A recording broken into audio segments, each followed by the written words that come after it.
Paschimbanga, West Bengal. এবার আমরা পশ্চিমবঙ্গে ঢুকে যাব। এই রাস্তাটা জানলো কি করে গুগলের কাছে ইনফরমেশন গেল কি করে? সংখ্যায় গুনে পারছি না কতগুলো হরিণ আছে। খুব হ্যাঁ, এই সাইডটাও শান্তিনিকেতনের ভাইব এখান থেকেই পাওয়া যাচ্ছে। দু সাইড দিয়ে গাছগুলো সাজানো রয়েছে, দারুণ লাগছে।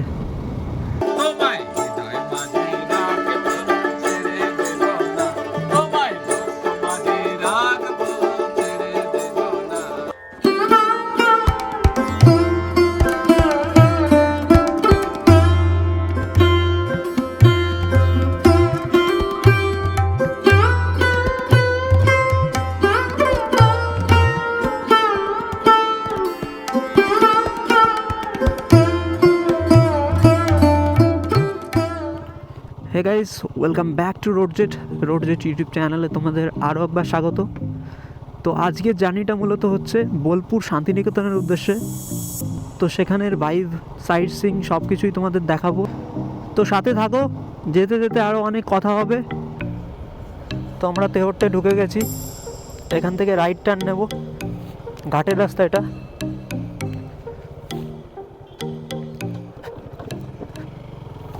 তো এখন রয়েছি তেহট্ট ঘাটে। ঘাটের অবস্থা দেখতে পাচ্ছ, কুয়াশায় কিছু দেখা যাচ্ছে না এই সাইডে।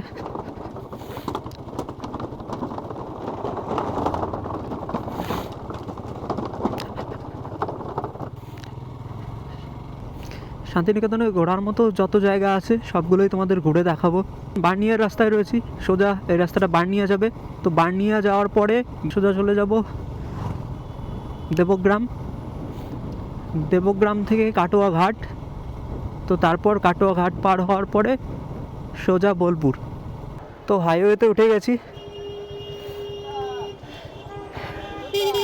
এখান থেকে সোজা যেতে হবে আমাদের।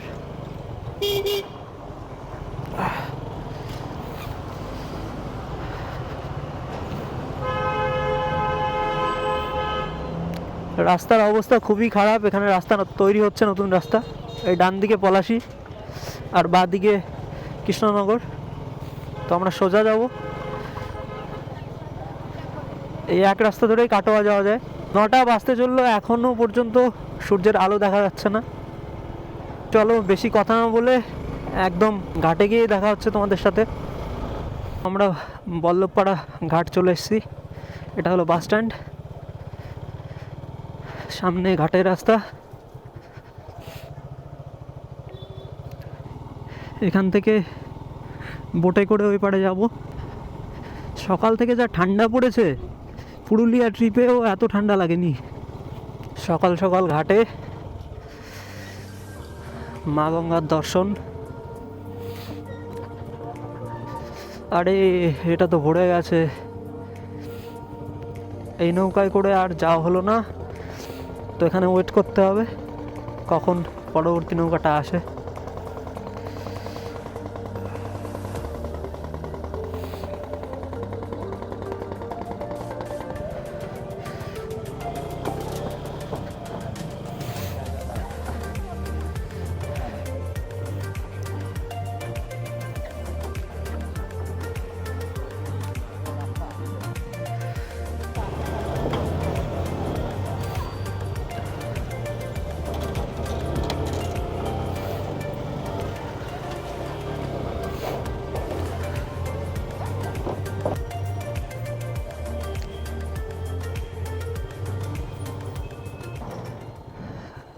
রেলগেট পড়ে গেছে, গাড়িগুলো সব লাইন দিয়ে দাঁড়িয়ে আছে।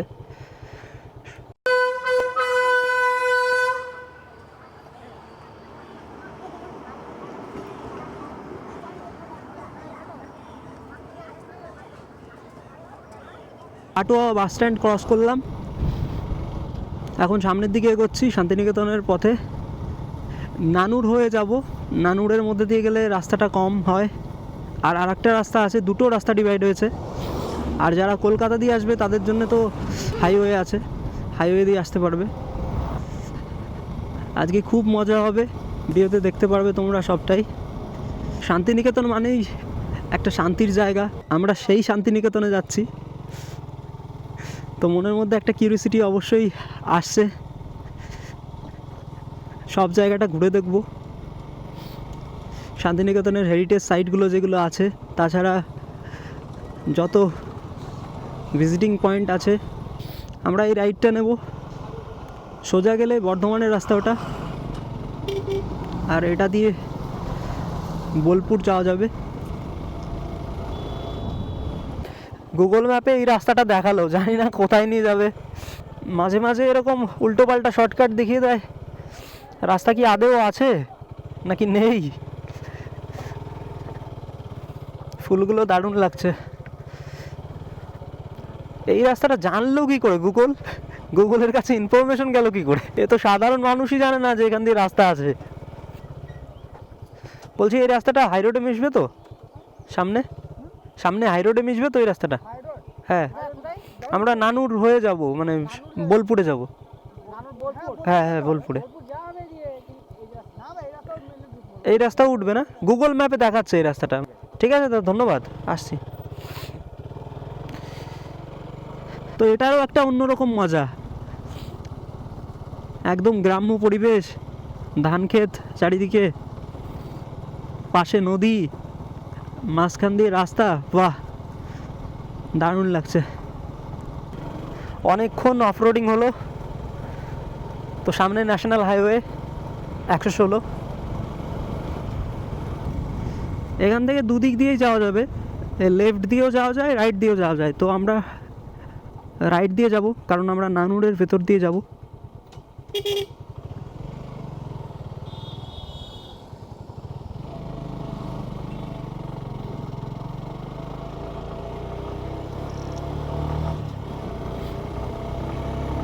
লেফটের রাস্তাটাও ভালো আছে। তো ওই রাস্তাটা দিয়ে গেলে কি হয়, একটু ট্রাফিক থাকে, যেখানে সেখানে মানুষজন দাঁড়ায়, যেখানে সেখানে দেখা যাচ্ছে বাজার ঘাট। তো নানুরের মধ্যে দিয়ে সেই চাপটা নেই।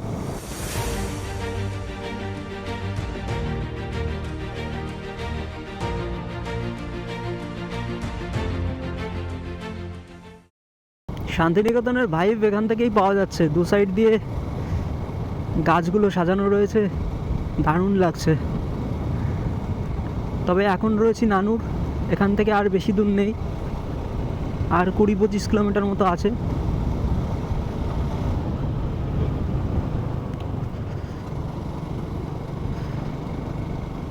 রাস্তাগুলো ফাঁকাই থাকে বেশিরভাগ সময়, কারণ এখান দিয়ে ট্রাকগুলো যায় না।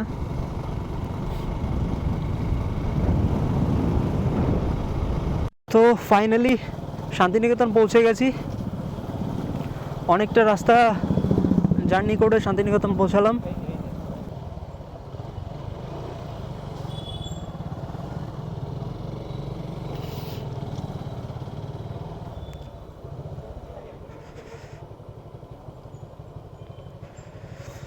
তো চলো ফ্রেশ হয়ে তারপরে দেখা হচ্ছে, সমস্ত সাইট সিন করতে যাব তখন। তো এই হচ্ছে আমাদের রুম, এই রুমেই দুদিন আমাদের থাকতে হবে। তো শুরুতেই দুটো চেয়ার রয়েছে, এই সাইডটা একটা ওয়াশরুম রয়েছে, সামনে দেখতে পাচ্ছ দুটো বেডও রয়েছে। তো এখানে একটা টিভি রয়েছে, সব কিছুই ঠিকঠাকই আছে, মোটামুটি দুদিন কাটানো যাবে। তো চলো ফ্রেশ হয়ে তোমাদের সাথে আবার দেখা হচ্ছে। হে গুড মর্নিং সবাইকে। আজকে শান্তিনিকেতনে আমার দ্বিতীয় দিন। তো শান্তিনিকেতনের যে সাইটগুলো রয়েছে সেই সাইটগুলো কালকে দেখা হয়েছিল না, তো আজকে সমস্ত সাইটটা তোমাদের ঘুরে দেখাবো। তো সকালবেলায় আমাদের প্রথম দর্শনীয় স্থানে আমরা পৌঁছে গেছি, সেটা হচ্ছে বুদ্ধদেবের বৃহৎ স্ট্যাচু। তো এটাই হলো বুদ্ধদেবের বৃহৎ স্ট্যাচু। দেখো মূর্তিটা কত বড় আকারে তৈরি করা আছে, আর কত সুন্দর লাগছে দেখতে। বোলপুর শান্তিনিকেতন এলে শান্তিনিকেতনের বাইরে একটা আলাদা শান্ত জায়গার নাম উঠে আসে, সেই জায়গাটাই হচ্ছে এই বৌদ্ধ মূর্তি। এই জায়গাটা শুধু একটা দর্শনীয় স্থান নয়, এটি শান্তি, ধ্যান আর আত্মচিন্তার প্রতীক। এখানে এলেই মন শান্ত হয় এবং হৃদয় থেকে একটাই আওয়াজ বের হয়, সেটাই নীরবতা। সত্যিই এই জায়গাটা মন ছুঁয়ে গেল, এই জায়গাটা এসে খুবই ভালো লাগলো। আর এখন রুমে যাব, রুমে গিয়ে ব্রেকফাস্ট করে পরবর্তী স্পটে যাব। তো চলো দেখা হচ্ছে সেখানেই। তো বন্ধুরা, আমাদের পরবর্তী সাইডে চলে এসেছি, সৃজনী শিল্পগ্রাম। এই জায়গাটা খুবই সুন্দর, দেখো এটাই হচ্ছে তার এন্ট্রি গেট। তো পাস করে নিয়েছি, এটাই হচ্ছে এন্ট্রি গেট সৃজনী শিল্পগ্রামে ঢোকার। তো এখানের কারুকার্যগুলো দেখো,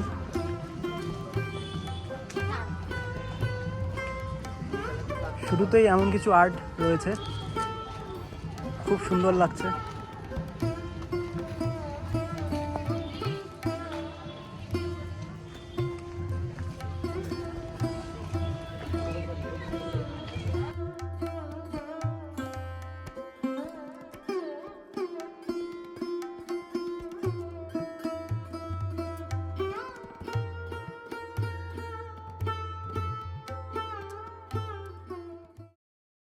এই সাইডটায় রয়েছে প্রাচীন কিছু শিল্পকার্য, দেখো খুব নিখুঁতভাবে তৈরি করা।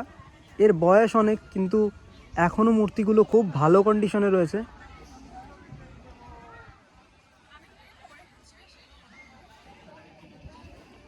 তো এখানে একটা প্রাচীন সংস্কার রয়েছে, দেখো।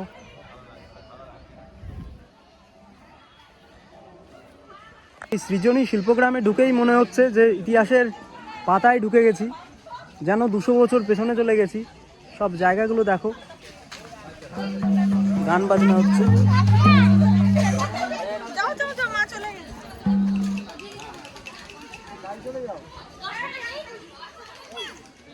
দেখো এখানে খুব সুন্দর আনন্দের সহিত গান গাচ্ছেন ইনি। গান শোনো।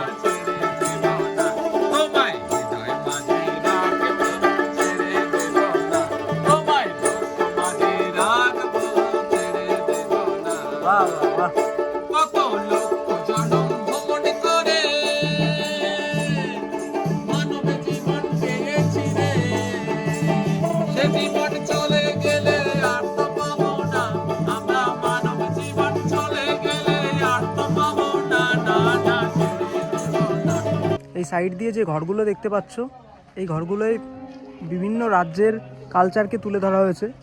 এখানে আন্দামান, এই সামনে রয়েছে ত্রিপুরা রাজ্য, ত্রিপুরার কালচারকে তুলে ধরা হয়েছে। তো এই সাইডটায় রয়েছে মণিপুর। বিভিন্ন যে ঘরগুলো দেখতে পাচ্ছ, প্রতিটি ঘরই বিভিন্ন রাজ্যের কালচারকে তুলে ধরা হয়েছে। এটা হচ্ছে অসম রাজ্যের রয়েছে, তো আমরা ভিতরে ঢুকে দেখব।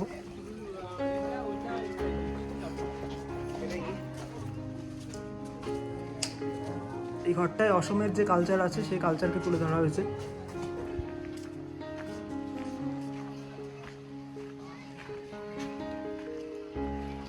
এখানে বিহার রাজ্যের কালচারটাকে তুলে ধরা হয়েছে।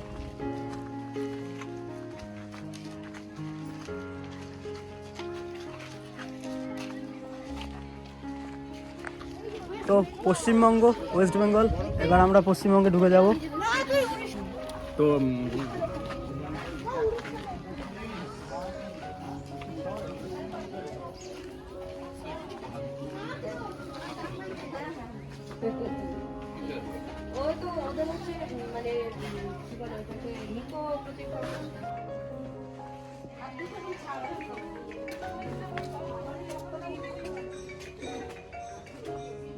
তো ভেতরে আমাদের কিছু দেবদেবী এবং তাদের ইনস্ট্রুমেন্ট এগুলো রাখা আছে, দেখো খুবই সুন্দর।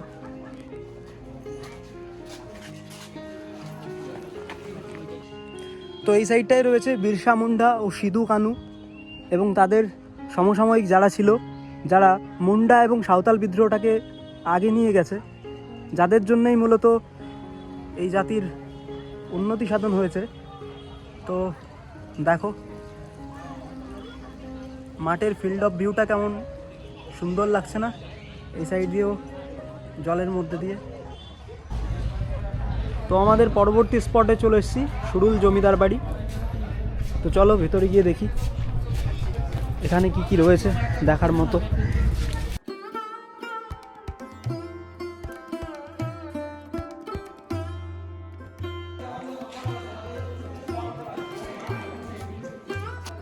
অষ্টাদশ শতাব্দীতে এই জমিদার পরিবারের পতন ঘটে।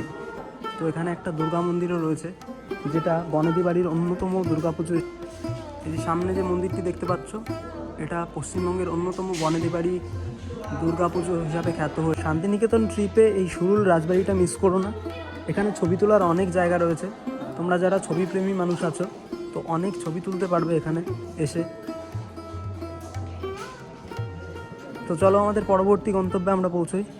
তো আমাদের পরবর্তী ভিউ পয়েন্টে চলে এসেছি, বোলপুর ওয়াইল্ড লাইফ সেঞ্চুরি। এটাই এন্ট্রি গেট। তো চলো ভিতরে যাই।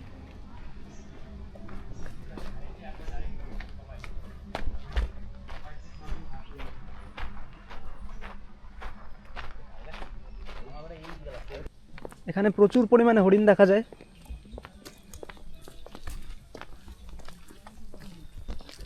তো সামনেই হরিণ দেখতে পাচ্ছ, সামনে দেখতে পাচ্ছ হরিণগুলো কিভাবে খাবার খাচ্ছে। এতগুলো হরিণ এক জায়গায় বসে দেখতে পাবো ভাবতে পারিনি। তো ভেতরে ঢুকতেই এই যে এন্ট্রি গেট, এই এন্ট্রি গেট হয়ে আসতেই এরকম সিন দেখতে পাচ্ছি। তো চলো ভেতরে ঢুকে আরও অনেক কিছু দেখা যাবে। এখানের প্রকৃতি সত্যি হরিণের থাকার মতো পারফেক্ট পরিবেশ, কারণ চারিদিকে নিস্তব্ধতা, তার মাঝে পাখির ডাক। দেখো জায়গাটা কত সুন্দর, একদম হরিণের থাকার মতো পারফেক্ট প্লেস।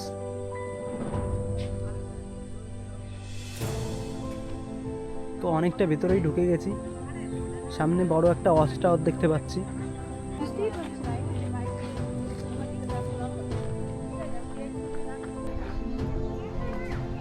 দেখো হরিণগুলো কিভাবে খাবার খাচ্ছে,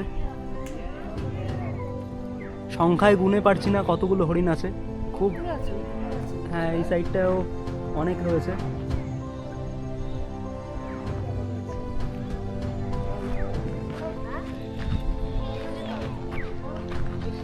তো দেখতেই পেলে প্রচুর পরিমাণে হরিণ এখানে রয়েছে, আর ওয়াইল্ড লাইফ সেঞ্চুরিটা খুবই সুন্দর।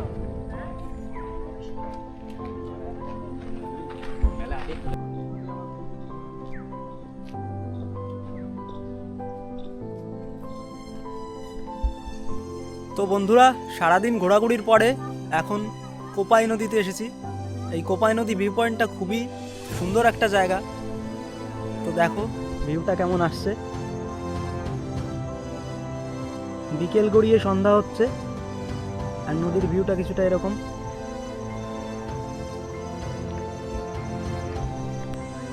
তো বন্ধুরা, ভিডিওটি এখানেই শেষ করছি। তোমাদের ওভারঅল ব্লগটি কেমন লেগেছে কমেন্টে জানাও, আর পরবর্তী ব্লগ তোমরা কোথায় দেখতে চাইছো আমাকে অবশ্যই কমেন্ট করো। তো দেখা হচ্ছে পরের ভিডিওতে।